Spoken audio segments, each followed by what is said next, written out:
আলহামদুলিল্লাহ, অনুভূতি চমৎকার। এবং এখানকার যিনি সহকারী রিটার্নিং কর্মকর্তা আছে তার কাছ থেকে ভালো কোঅপারেশন পেয়েছি, বা অন্যান্য যারা ছিলেন কোঅপারেশন পেয়েছি।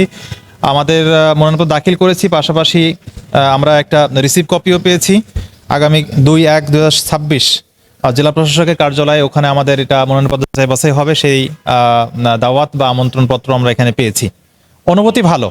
আমরা আমরা যে শঙ্কার কথা তাদেরকে বারবার বলার চেষ্টা করেছি যে এই এলাকার মানুষ সহ বাংলাদেশ সারা মানুষ তারা হচ্ছে সুষ্ঠু নিরপেক্ষ ফ্রি এবং ফেয়ার ইলেকশন চাচ্ছে, এবং ফিল্ড যাতে করে আসলে নিরপেক্ষ একটা ফিল্ড থাকে সেই আশঙ্কার কথা বলেছি।